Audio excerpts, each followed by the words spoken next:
मुकर गए जब सवाल उससे पूछा गया कि आप ऐसा करवा रहे हैं। आपने देखा। आगे बढ़ते हैं। लखनऊ से खबर है, कांग्रेस के प्रदेश अध्यक्ष बृजलाल खाबरी का बयान आया है।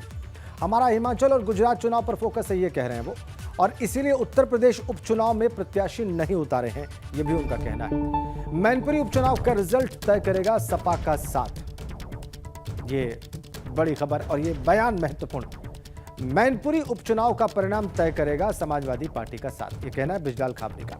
यूपी में सपा से गठबंधन पर अभी अपने पत्ते नहीं खोलेंगे। निकाय चुनाव में ताकत दिखाएगी कांग्रेस, ये कहना है बृजलाल खाबरी का। और बात की शुरुआत उन्होंने ये कहकर की कि उनका फोकस, उनकी पार्टी का फोकस गुजरात और हिमाचल के विधानसभा चुनाव पर है और इसीलिए उपचुनाव वो नहीं लड़ रहे हैं। यूपी के उपचुनाव में पूरे देश और प्रदेश की नजर है। हालांकि कांग्रेस इस बार मैदान में नहीं उतर रही है। हमारे साथ कांग्रेस के प्रदेश अध्यक्ष बृजलाल खाबरी जी हैं। सर, क्या वजह है कि कांग्रेस ने अपने प्रत्याशी न उतारने का फैसला किया? देखिए, हाल ही में अभी नगर पालिका, नगर पंचायत, नगर निगम के चुनाव, एक तो बड़ा कारण यह भी है। दूसरा, पूरा नेतृत्व अभी हिमाचल के बाद फिर गुजरात उधर उलझा है। उपचुनाव में हम जो तैयारी करके लड़ना चाह रहे थे, वो तैयारी अभी हमारी है। कुछ भी निर्देश मिलेंगे आने वाले टाइम में, आजकल में, उसको फॉलो किया जाएगा। लेकिन आप कह रहे हैं तैयारी है, और दिल्ली से तो घोषणा हो गई कि नहीं उतरेगा कोई प्रत्याशी। दिल्ली वालों ने घोषणा कर दी तो फाइनल है। हमारी तैयारी है। हम प्रदेश स्तर पे जो हमारा संगठन का ढांचा है, वो तीनों जगह हमने अपना लगा रखा है। अगर कुछ ऐसी सूचना मिलती तो हम तैयारी कर रहे थे।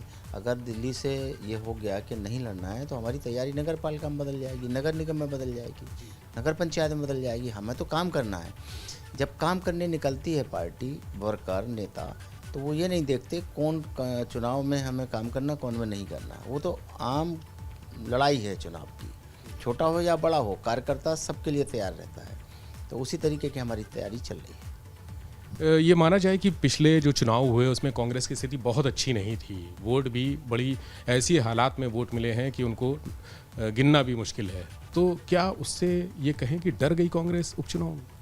नहीं, ऐसा नहीं है। पिछले बार भी 2 चुनाव हुए थे, उपचुनाव में भी हम नहीं शिरकत कर पाए, क्योंकि हमारे सामने हिमाचल एक चैलेंज था। अब हमारे सामने गुजरात एक चैलेंज है। अगर हम इधर डाइवर्ट करेंगे नेतृत्व को, तो हमारे लिए वो मुश्किलें खड़ी होंगी। फिर हमारे यहाँ नगर निगम और नगर पालिका के चुनाव हैं, सीधे 15 दिन में, 10 दिन में जो भी डेटें मिल जा रही हैं वो आ जाएंगे। तो हमारा वर्कर और हमारे साथी जो लगे हुए हैं, सब संगठन को तैयार करने में लगे, जिससे हम छोटे बड़े चुनाव को मुकाबला कर सकें। कि अभी राष्ट्रीय नेतृत्व गुजरात और हिमाचल के लोकसभा और विधानसभा जो उपचुनाव होने हैं, वहाँ चुनाव चल रहे हैं। हिमाचल में वोटिंग हो चुकी है, गुजरात में अब अगला है, तो वहाँ पर पूरा फोकस कर रहे हैं। इसके अलावा जो उत्तर प्रदेश में जो समीकरण बन रहे हैं, वो मैनपुरी, खतौली, रामपुर उपचुनाव के रिजल्ट आने के बाद कांग्रेस उन पर पत्ते खोलेगी। कैमरा सहयोगी प्रमोद के साथ विवेक त्रिपाठी, एबीपी गंगा, लखनऊ। इधर उत्तर प्रदेश में उपचुनाव के लिए तीनों ही सीटों पर भारतीय जनता पार्टी ने अपने प्रत्याशियों का ऐलान कर दिया है। भाजपा ने मैनपुरी से डिंपल यादव के खिलाफ रघुराज शाक्य को टिकट दिया है। रामपुर विधानसभा सीट पर उपचुनाव के लिए आकाश सक्सेना पर एक बार फिर से भरोसा जाहिर किया है, जबकि मुजफ्फरनगर की खतौली विधानसभा उपचुनाव के लिए राजकुमार सैनी को टिकट दिया गया है। राजकुमार सैनी विक्रम सिंह सैनी की, राजकुमारी सैनी उनकी पत्नी है।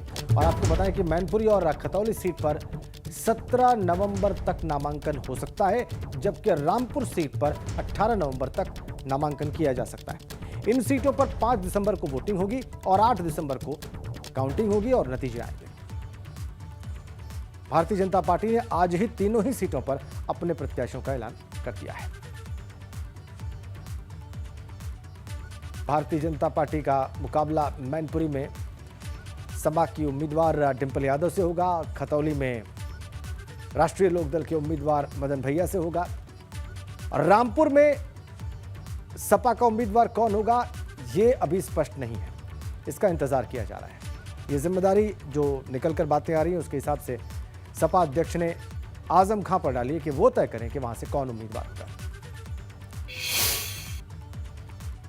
इधर मैनपुरी लोकसभा उपचुनाव में भाजपा ने रघुराज शाक्य पर दांव खेला है। नाम का ऐलान होते ही रघुराज शाक्य ने नामांकन पत्र खरीद लिया और वो कल दोपहर 1 बजे अपना नामांकन दाखिल करेंगे। इसके साथ साथ रघुराज शाक्य ने इस दौरान मैनपुरी में भाजपा की जीत का दावा किया है।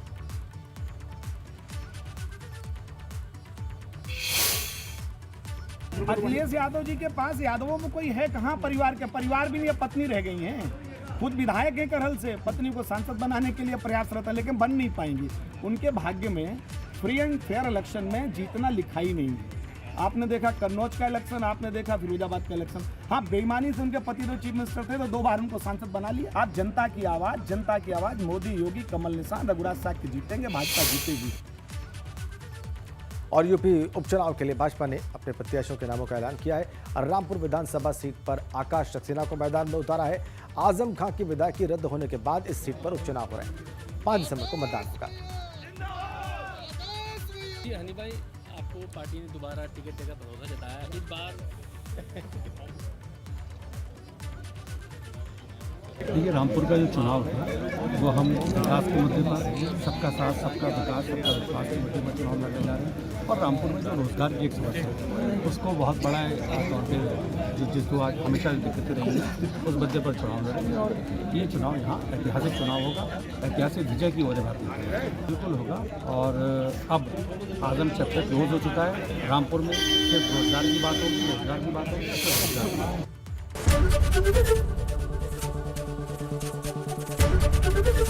एबीपी गंगा, खबर आपकी, जुबान आपकी।